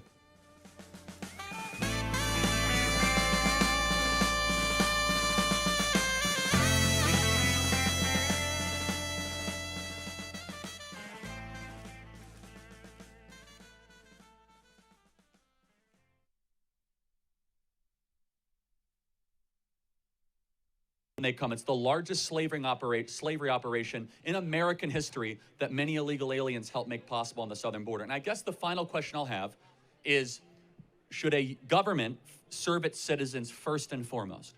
Yeah, of course. Well, okay, there's been many people who are like very political leaders who have said that this place is built off of immigrants. Oh, is it? Wait, hold on. Let's think about that. Sure. First of all, it's legal, not illegal. But was America founded by immigrants or settlers? Settlers. That's not an immigrant. Yeah. Okay. An Well, that's not immigrant my is- point. My point is that just people brought who- up the nation built by immigrants. Yeah, We're because actually not. because the political leaders have said that this place is built. Yeah, and they're from wrong. They're wrong. Political yes. leaders are wrong. George Yes. W. Bush is wrong. All these political leaders who have built yes. America. By the way, the wrong. first person to say that was. How is that wrong? When illegal 'cause immigrants make, they grow the economy. Okay, Statistically, allow me studies. allow me to build it out for you. Sure. Immigrants have helped at times in American history, but we are first and foremost a nation founded by settlers. Immigrants come to a country already built. Settlers come to a barren place and build something new. Right. This land was barren when people came. In the 1840s gold rush, this was not an easy place to live. Yeah. California was not exactly industrialized. There was not immigrants coming west to California. Those were settlers building a new place around, Western values. Finally, I would just ask the question, do you see a moral distinction between a legal immigrant and an illegal immigrant? Well, the argument is that they're cutting in line. Like their argument is that they're cutting in line in the 20-year process that it would take for someone to cross here legally. It's not 20, but yeah. At most it's 20. At most it's 20. Right now there's around like 1.2 million people who are currently waiting that would take 6 to 7 years for a hearing. And by the way, no one has a right to come to this country, Of just course, to be wait, clear. let me stay on track of what I was going to say. Okay, so people who come here usually, almost all the time when they come here, they benefit society. They benefit society. There's studies that have done this. Not necessarily. Okay, not necessarily, but overall in general. But no, when you look overall I in general, you look at the fundamentally statistics. disagree with that. You can't disagree with a fact. Hold on. Do you think Elon Omar has enriched the United States of America? I don't know who Do you that think is. Rashida Tlaib? Uh-huh. I mean, I could go through person Wait, by are person these, by person. Sorry, I don't know these people. Are these people who have are illegal immigrants that have caused harm? Yeah, if you don't know, I don't mean to pick on you. It's fine. Okay, But I thanks. guess the final question is, Sure. do you have any concern that there are too many people coming into this country and we're a nation of strangers, not a nation of neighbors? If the people who are coming are creating America, making it more growing, like the economy is growing, then what harm is that doing? Especially if the people Because who we're are more coming are than an not. economy, though, aren't we? We're a culture. We're a language. Yeah, we're of a course. people. Okay, so let's talk about that front. When they come here, they don't have any kind of. They're not committing as more crimes than the people who are already here. That is a We've statistic already done. dispelled that, but That do is not. You can't in dispel a California, statistic. Let's What are take you talking California. about? You can't. Do you think there's anything wrong that a majority of young people in California speak Spanish, not English? Wait, sorry. Can you say that? Do you think there's anything wrong or troubling to the fact that a majority of people under the age of 30 here in this state speak Spanish, not English? Is there a problem with that? Well, yeah. Everyone should be able to have a ability to communicate with the rest of the crowd. So I don't know what the big issue of that. See, I think it's a huge problem when we have a nation where you can't communicate Sure. with your fellow Okay. neighbor. Simple solution. Teach them how to speak English. What is your Yeah, point? and our schools don't do that, actually. And also, have a better solution. Yeah. Don't import a bunch of people that don't speak English. You mean importing people who actually grow the economy? Well, but, who again, don't I reject your premise. And we That's are more not than a premise. That's a study that's been done. Do you know what a premise is? I don't actually care as much about economic growth because You we're don't one care nation about- you under. don't care about We're one economic nation under growth. GDP. We're not one nation under GDP. We're a nation under God. Yeah. And when we lose social cohesion, and you import a bunch of people that don't share our values, that don't necessarily always assimilate, that's a major and serious problem. And we are a people first and foremost with a creed, and that creed is falling apart. Mass migration has not helped that creed. Yes, they might buy more trinkets. They might help depress wages. Mass migration, of course, can Right, help all them. good things, all great Well, hold things on. for America that needs. Well, they help major corporations, but you know what they also do? They keep down the wages of working people. If you are a plumber, yes, of course, if you think about it, if you're a plumber, electrician, or a welder, and you have to compete against someone from Nicaragua who's willing to do it for $5 less an hour, that depresses the wages of the American citizen. Right. Yeah, so there's been studies that done that also like counteract that. Illegal immigrants. Well, let's only use our reason. Illegal. No, Hold on, let's use our look reason. our studies. Let's how use about, our how reason. about statistics? How about our reason? So we've had mass migration for 20 years. Have wages gone up? I don't know. No, they haven't actually. No, So okay. forget your studies. For 10 years Forget we've your had studies. for 10 years we've had 30 million people come into America. Wages have gone down dramatically. Yeah. Maybe there's a reason why. Okay. Okay. So what I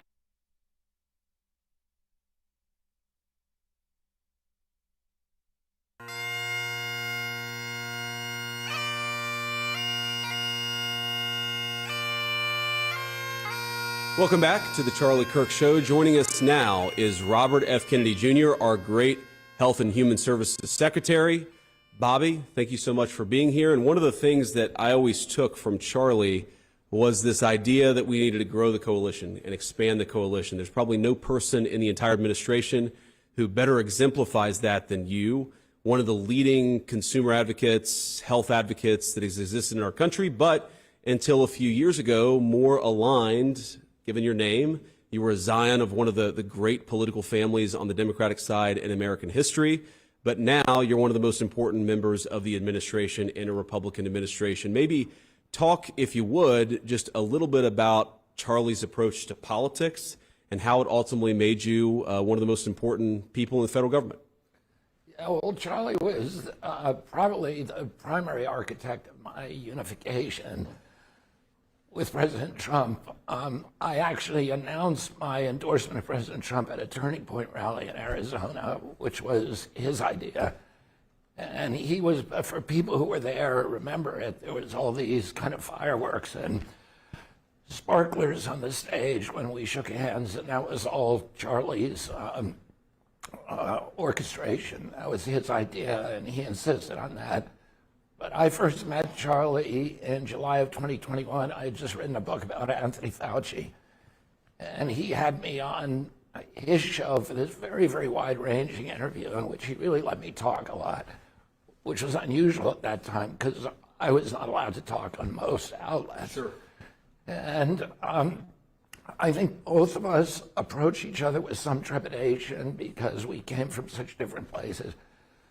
By the end of that interview, I felt like I'd met a spiritual soulmate, and our friendship blossomed after that. And even during the campaign, when he was strongly supporting President Trump, we always had a communication and outreach. And then after I made the endorsement, I saw him all the time, and he helped me a lot during the transition. Yep. As did you, as did Tucker. And helped a lot. Amaryllis, who's my daughter-in-law, he really kind of pushed her a lot to get the job that she has today. So, the thing that united us was his total commitment to free speech. And now it had been a theme of my campaign. I had been subject to censorship like so many other people during COVID, and saw the threat that it was to our country, so that once they understood, they could censor us. And Charlie and I talked about this, that the founders put the freedom of speech in the First Amendment because they knew all the other rights depended on it. If a government can silence its opponents, it has a license for any kind of atrocity. And, as soon as they realized that we were going to put up with that, they went after freedom of assembly, which is the First Amendment, with social distancing regulations. They went after freedom of religion, closing all the churches in this country, which is extraordinary. It's extraordinary that we let get away with that. And by the way, they kept the liquor stores open as essential businesses. They went after the Fifth Amendment. They shut all of our businesses, 3.5 million businesses, with no due process, no just compensation. They went after the Seventh Amendment right to jury trial. The Seventh Amendment says no American shall be denied the right of a trial before a jury of his peers. In case there are controversies exceeding $25, there's no pandemic exception. And yet they were able to give these broad categories of industry, these exemptions from any litigation, no matter how much they hurt you. They went after the Fourth Amendment prohibitions against warrantless searches and seizures by making us disclose our medical information. So the entire Constitution came under attack as soon as they realized that they could go after free speech. So we have 80 seconds left on radio, and then we'll continue streaming for the folks who are watching live on the internet and other platforms. But to talk to me just a little bit about Charlie's influence and actually politically getting you to be the H&HS secretary, because I remember he was such a strong advocate for you. He was so proud of the president and of you when the president nominated you. Obviously, like all of our big nominees, there was a tough confirmation fight. Just give us 50 seconds on how important he was to making you have the position and the title you have right now.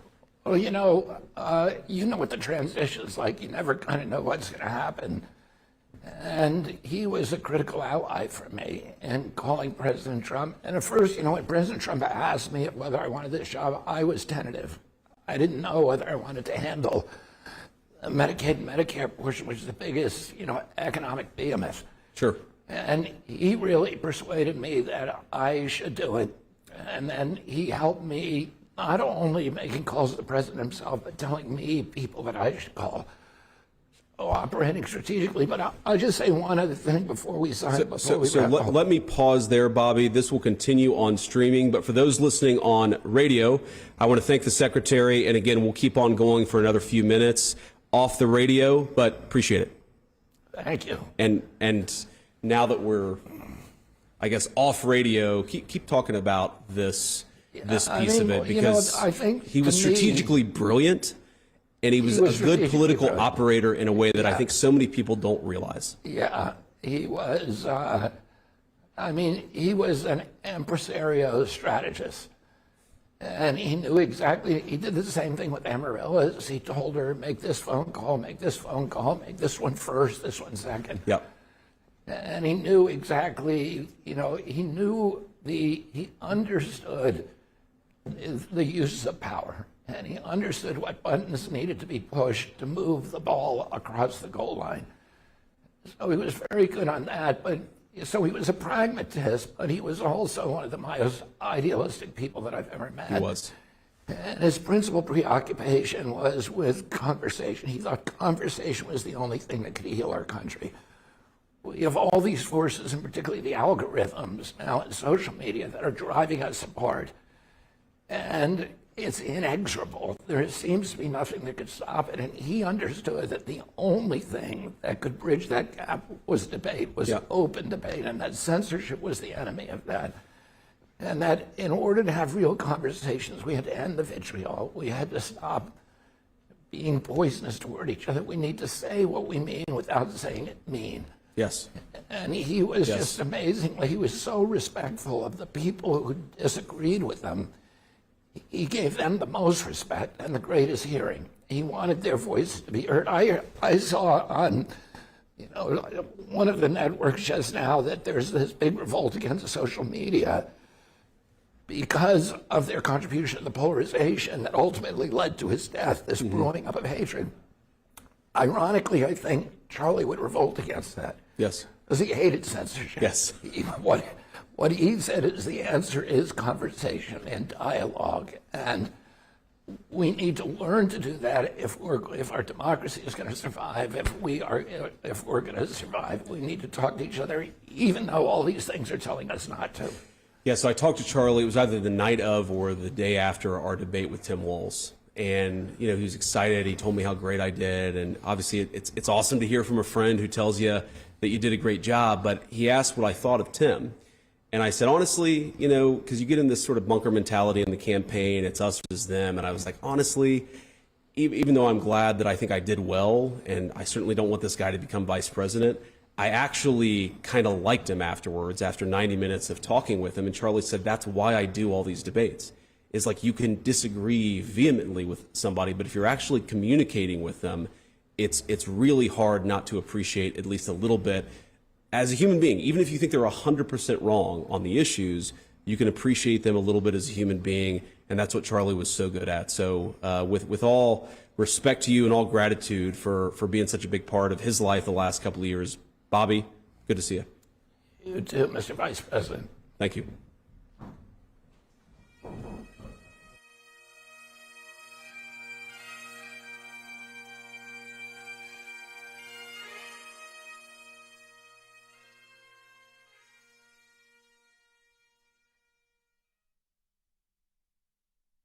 And look actually at self-evident truths, be like, does that make sense? Can you name statistics are self-evident? Well, truths. not always. Statistics are Not very always? misleading. Yes, like for example, I could say, did you know that 600 people a year die because of seatbelts? Well, that's a misleading statistic because over 100,000 lives are saved by seatbelts. That's an incomplete statistic. Wait, okay, so so that's a gray area. So where's the gray area where people are talking about where 26% of illegal immigrants who come here commit less crimes than native-born. Okay, how many times have you been over this? That's just not correct. Well, it's that not is true. correct. That is correct. Every single crime. It doesn't matter this about the is a study rate. that was done in Texas, the most diverse, Again, second most diverse state. Every crime an illegal commits is one that should never have happened. Okay. It is a Yeah, period. of course, they of should course. not be here. So I I don't agree. care about the rate. The rate is irrelevant. So let me just ask one final The rate question. is relevant. Someone broke into the country and cut in line. What should happen to them? Well, they're given, ideally there's a system. Ideally there's a system that's merit-based where these people then become part of the citizen, like they become a legal citizen. Yeah, I mean, we have clarity but not agreement. I say deport them all back to their country of I don't origin think and that's put not Americans first. That's not an appropriate solution. Well, the no. American people voted for it, and it is appropriate. It isn't appropriate because most of the people that do come here illegally contribute positively to society. Dude. Statistically, everything backs this. You're not Everything listening to backs anything I'm saying, and that's fine. They take jobs from Americans, they depress wages, they steal Social Security numbers, they commit a crime every single day that they're here, they flood our public schools, they flood our social services, they flood our hospitals, they are a burden on the taxpayer. They should go back and make their own country great again and apply and become a legal immigrant if they want to live here. Thank you very much. Thank you.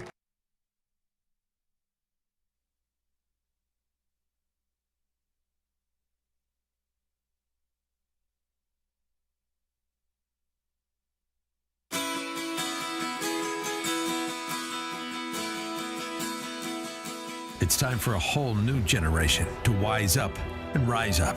The Charlie Kirk Show.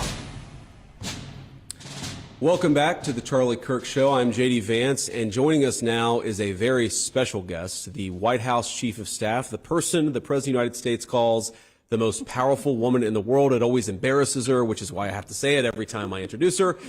Susie Wiles, who is such a vital role of what we do in the White House every single day, such a vital role of the success of the 2024 campaign. Susie, I just want to say thanks so much for joining us here to honor Charlie here.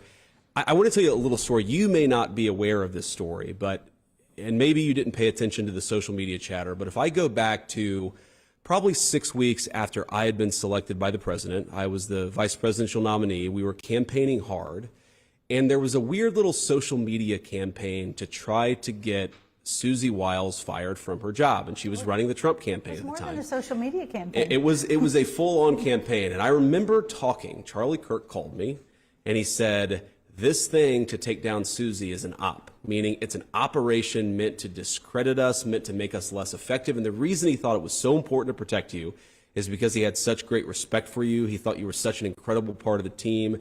You were sort of the person that held all the chaos together operationally in the midst of that very intense campaign. And so Charlie was thinking, as he always did, a little ahead of the curve. He was asking himself, what are the problems that are out there so I can be 2 or 3 steps ahead?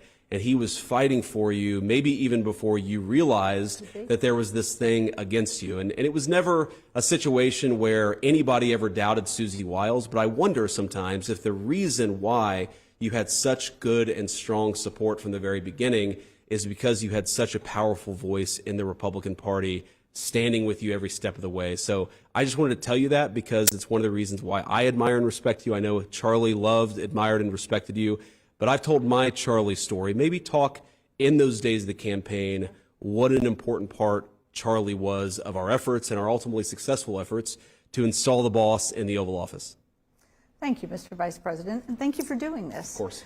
I have a Charlie story that maybe hasn't been told, at least not enough. In the 2024 campaign, the law changed, election law changed, and campaigns were finally allowed to coordinate with outside organizations. One of the biggest expenses in a campaign is canvassing. The door-to-door activity that, particularly in a Donald Trump campaign, is critically important. And so we were liberated. We had license to coordinate with everybody, and everybody came to the table, and everybody was going to canvass at this level with this sort of fidelity to our plan, and included Charlie. And at the end of this whole odyssey, the person that really did everything they said they were going to do and more was Turning Point. He had an army of good people who were motivated and passionate, and they delivered 110%. And I don't know that Charlie gets enough credit for that. That was a tactical assist to the campaign. We didn't have to pay for it. We didn't have to think about it. We didn't have to follow up after him.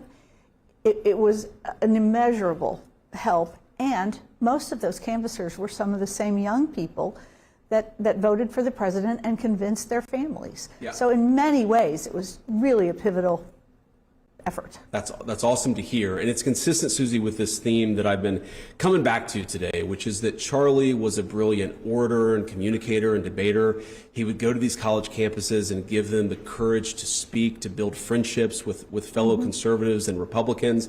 But everybody knows that because everybody saw it. What they didn't see necessarily is that Charlie was this very effective strategic operator at all levels of politics. And, you know, one of the things that the president always talks about is that compared to really not just his campaign in 2016, but any Republican campaign for the past 40 years, we saw young voters shift in every county, in every demographic, white, black, rich or poor. Young voters shifted right in 2024 in this very profound way. Can you talk a little bit about what Charlie did to make that happen and why this youth movement that he really built, I mean, he was a kid when he started Turning Points USA, how this youth movement, without any of us probably being able to prophesize or predict it, ended up helping us deliver the White House in 2024? Well, I explained the tactical benefit. We never thought again about Arizona or Pennsylvania. Yep. Charlie had it.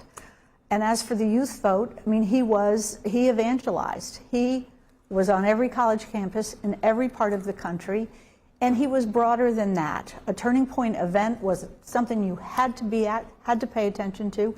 I know President Trump felt that way, and I think you did too. Yep. And I'm struck by, you had Secretary Kennedy on just a minute ago, and Charlie was instrumental, very, in Secretary Kennedy coming to the ticket, and you too. Yep, that's right. I know that. And that's one of the things that, you know, I'm sitting in this office here in the West Wing or White House complex, and if it weren't for Charlie Kirk, I would not be the Vice President of the United States. And I think about that a lot. I thought about that a lot over the last few days. I mean, other than the president himself, Charlie was maybe the most important person in both getting us across the finish line, but actually getting me the nomination to begin with. It was his grassroots army. It was his advocacy that I think made me a credible selection for VP in the first place. And obviously the president makes the final determination, but it takes a team. And Charlie was such an incredibly important part of that team. It's one of the reasons why I feel so indebted to him. And one of the reasons, I mean, I worry, Susie, that he is fundamentally just an irreplaceable figure. And he is. There's no way that we can replace Charlie. I mean, certainly not for Erica and the beautiful kids. They're never going to get back what the assassin's gun took away from them. But the movement has to figure out a way of continuing and continuing to build on what he built and continuing to go to college campuses and talk to young people. And not just that, but when we won power, Charlie was a critical part of getting us the right people, of staffing. So talk a little bit about that, because other than the President of the United States, the Chief of Staff is probably the most important person in the transition, picking cabinet secretaries, picking all these important staffers.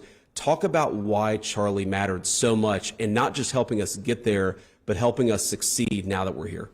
I think he worked in transition every day. He did. In one place or another, doing one thing or another. And so very much the Trump administration has his imprint.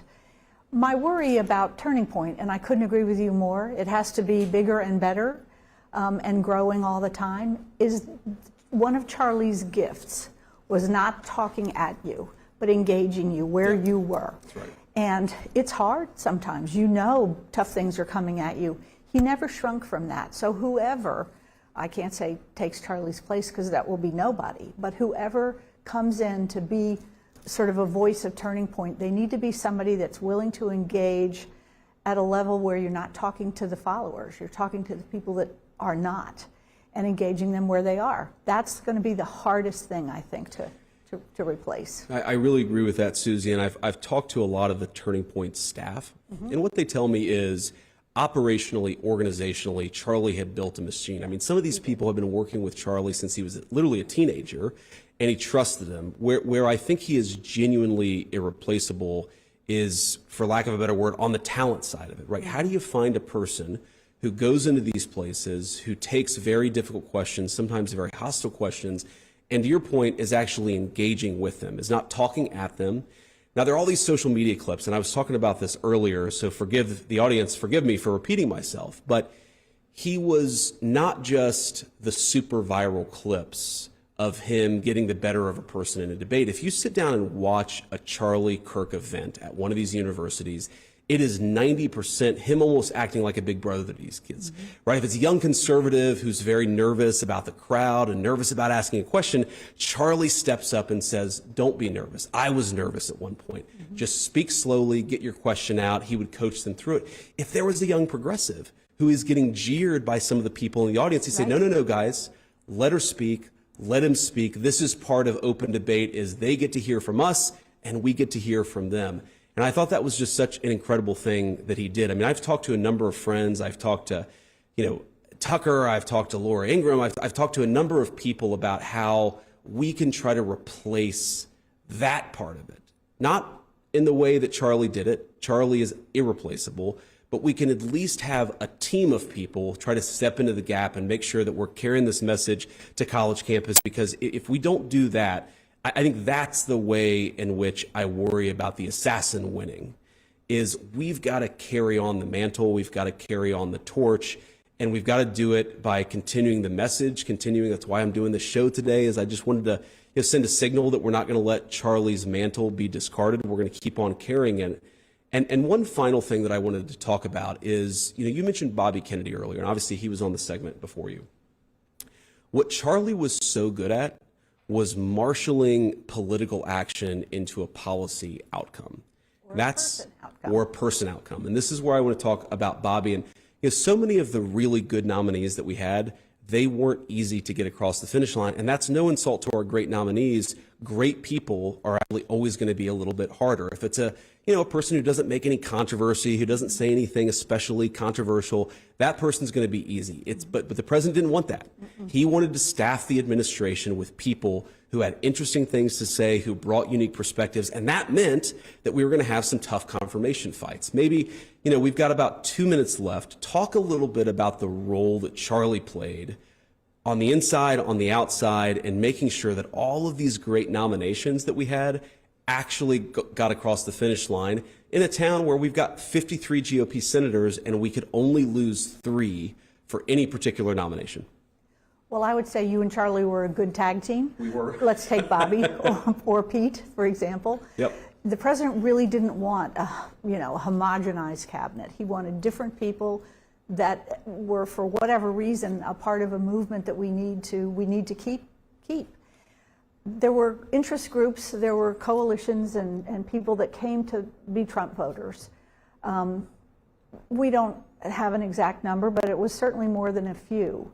And now we have 3.5 years to convert Trump voters to being Republicans. Sure. So that in 2028, we can keep the White House, the House, and the Senate. That's what Charlie helped us think through. I'll speak for myself. That's what Charlie helped me think through.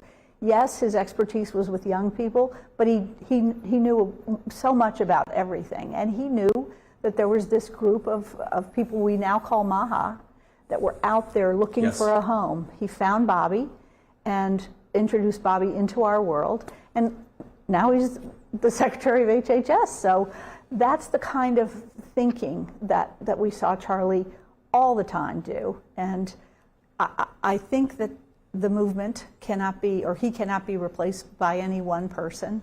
He's got to be replaced by you, by Don Trump, by so many others that are good communicators and can be taking as well as giving. You heard it from the White House Chief of Staff. It's up to all of us, including those in the audience, to keep on the legacy of Charlie Kirk. Next up, I have some closing thoughts to share about my dear friend. We will be right back. Thanks.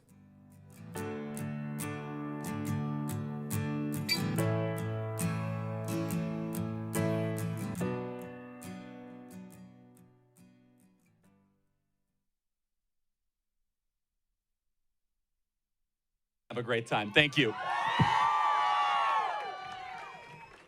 Okay, hello, yes. Hello, my name is Yardo. I have a small YouTube channel. I'm a political commentator as well, much smaller than you are. I just wanted to thank everybody at Turning Point USA, USD for having this debate. And also I would thank the Turning Point USA, San Diego State, because they gave a voice to one of my dear friends who was a victim at the October 7th Nova Music Festival, and his name is Muzai. I really appreciate that you guys did that, and you have my sincere gratitude.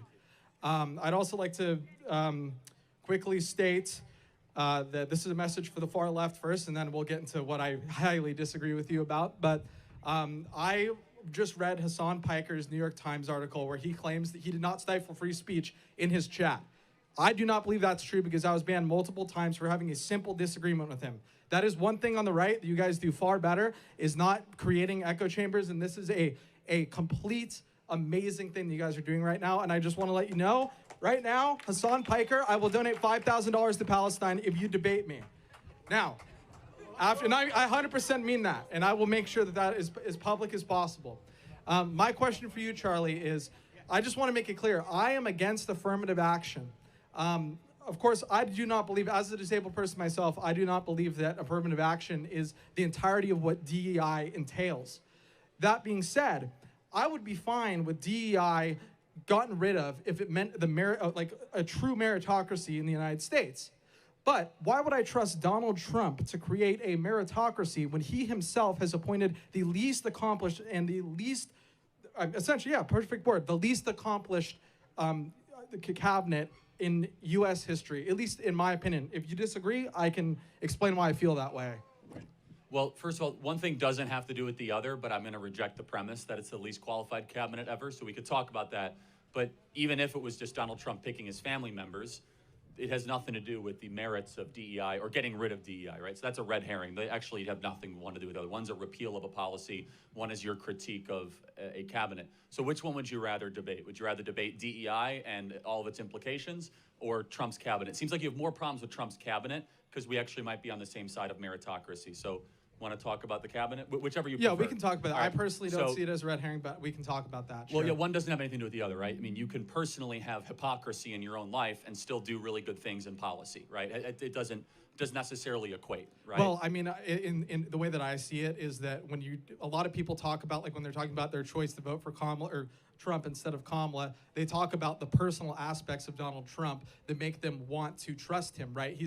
A lot of people trust him. You can see the way that people look. I mean, everybody's wearing the MAGA hats. People trust him. Why would I trust him? Okay. So yeah, that is your contention. So yeah. What about his cabinet is unqualified? Let me just ask you a couple examples.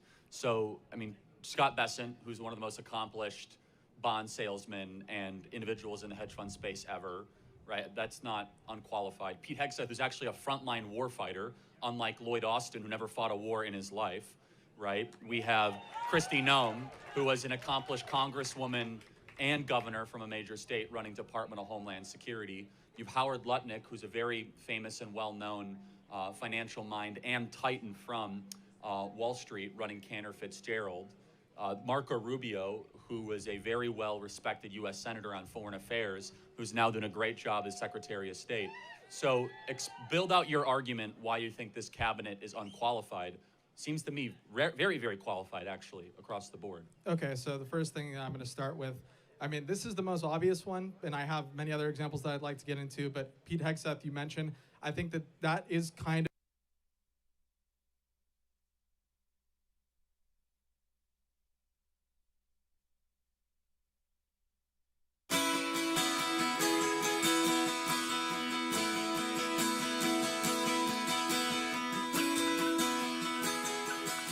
Shortly after Usha and I left Charlie's family and Charlie's remains in Arizona, I read a story in The Nation magazine about my dear friend Charlie Kirk. Now, The Nation isn't a fringe blog. It's a well-funded, well-respected magazine whose publishing history goes back to the American Civil War. George Soros's Open Society Foundation funds this magazine, as does the Ford Foundation and many other wealthy titans of the American progressive movement. The writer accuses Charlie of saying, and I quote, black women do not have brain processing power to be taken seriously. But if you go and watch the clip, the very clip she links to, you realize he never said anything like that. He never uttered those words. He made an argument against affirmative action as a policy. He criticized a specific Supreme Court justice as an individual. He never said anything about black women as a group. He made an argument for judging people of all races and backgrounds by their own individual merits. The very evidence she provides, this hack of a writer, shows that she lied about a dead man, and yet she wrote it. An esteemed magazine published it. It made it through the editors, and of course, liberal billionaires rewarded that attack. Now, of course, even if Charlie had uttered those words, it wouldn't mean that he deserved his fate, but consider the level of propaganda at work. Charlie was gunned down in broad daylight, and well-funded institutions of the left lied about what he said so as to justify his murder. This is soulless and evil. But I was struck not just by the dishonesty of this smear, but by the glee over a young husband's and young father's death. Quote, she says, "He was an unrepentant racist, transphobe, homophobe, and misogynist." The Nation wrote, who often wrapped his bigotry in Bible verses because there was no other way to pretend that it was morally correct. He had children, as do many vile people. That's what they said. He had children, as do many vile people. Now, hours before this smear was published, my wife and I had the honor of escorting Charlie's body back to his home in Arizona.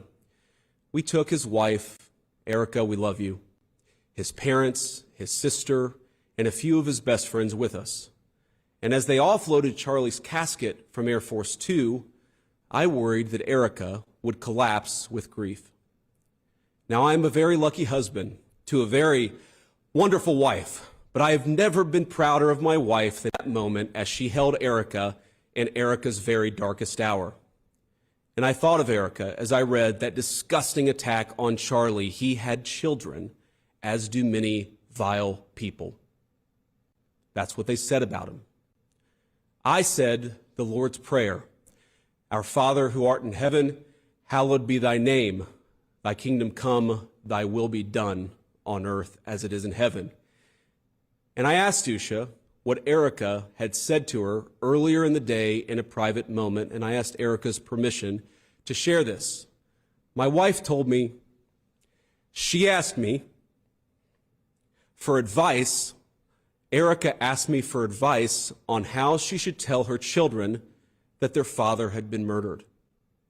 She asked my wife how to tell her beautiful kids that their father and my dear, very dear friend is no longer with us. And as she was doing it, there were people dancing on that father's grave.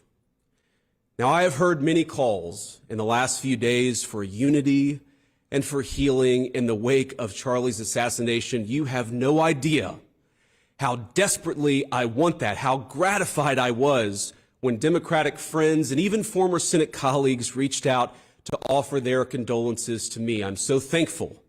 And I know there are so many like them all across our great country. I am desperate to wrap my arms around them as we all unite to condemn political violence and the ideas that cause it. Psalm 133 tells us, "Behold how good and how pleasant it is for brethren to dwell together in unity.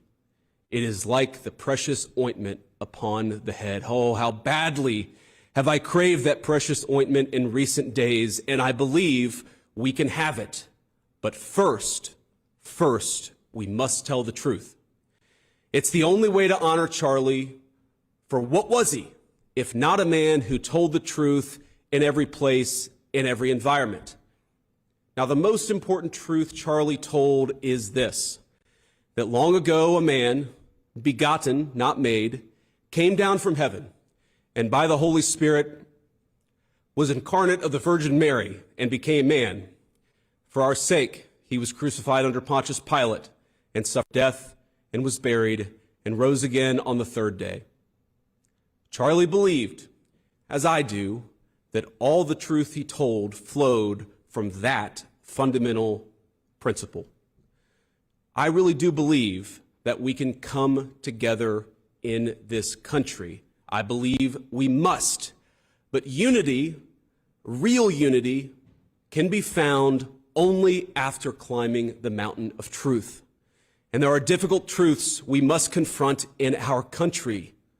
One truth is that 24% of self-described, quote, very liberals believe it is acceptable to be happy about the death of a political opponent, while only 3% of self-described very conservatives agree. 3% is too many, of course. Another truth is that 26% of young liberals believe political violence is sometimes justified, and only 7% of young conservatives say the same. Again, too high a number.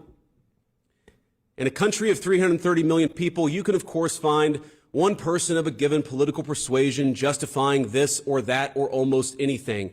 But the data is clear.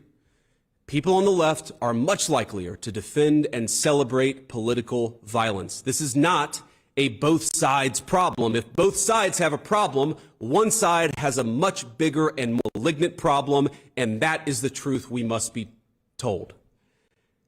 That problem has terrible consequences. The leader of our party, Donald J. Trump, escaped an assassin's bullet by less than an inch. Our House Majority Leader, Stephen Scalise, came within seconds of death by an assassin himself. And now, the most influential conservative activist in generations, our friend Charlie, has been murdered.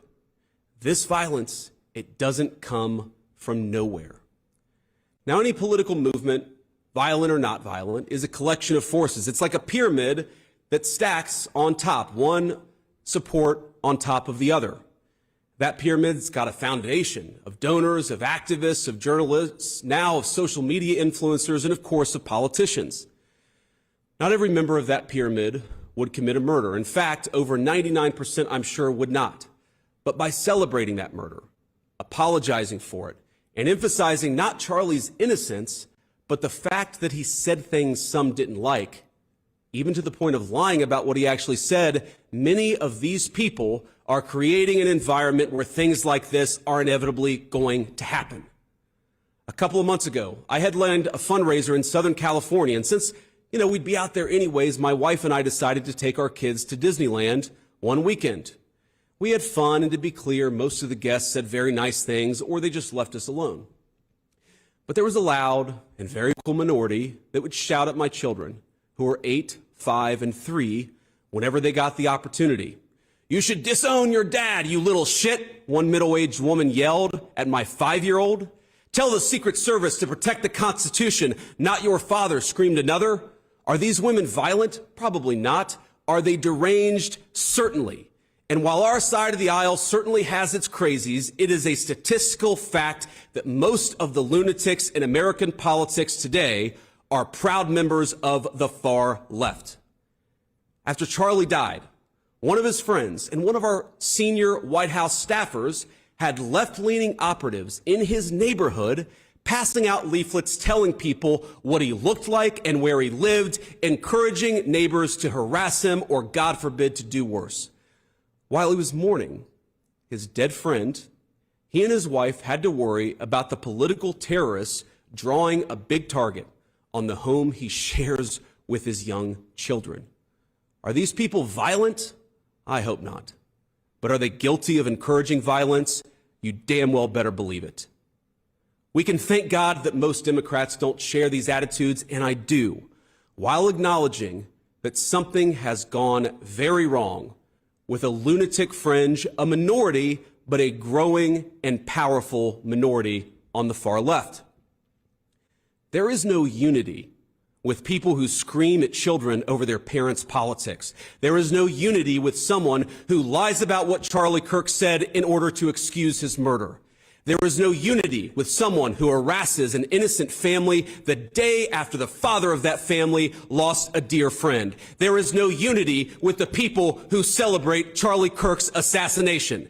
And there is no unity with the people who fund these articles, who pay the salaries of these terrorist sympathizers, who argue that Charlie Kirk, a loving husband and father, deserved a shot to the neck because he spoke words with which they disagree. Did you know that the George Soros Open Society Foundation and the Ford Foundation, the groups who funded that disgusting article justifying Charlie's death, do you know they benefit from generous tax treatment? They are literally subsidized by you and me, the American taxpayer. And how do they reward us? By setting fire to the house built by the American family over 250 years. I am desperate for our country to be united in condemnation of the actions and the ideas that killed my friend. I want it so badly that I will tell you a difficult truth. We can only have it with people who acknowledge that political violence is unacceptable, and when we work to dismantle the institutions that promote violence and terrorism in our own country. Now, our government, you heard me talk to Stephen Miller about this, will be working very hard to do exactly that in the months to come. We're not always going to get it right. We will sometimes move more slowly than you would like. We will sometimes move more slowly than I want us to. But I promise you that we will explore every option to bring real unity to our country and stop those who would kill their fellow Americans because they don't like what they say.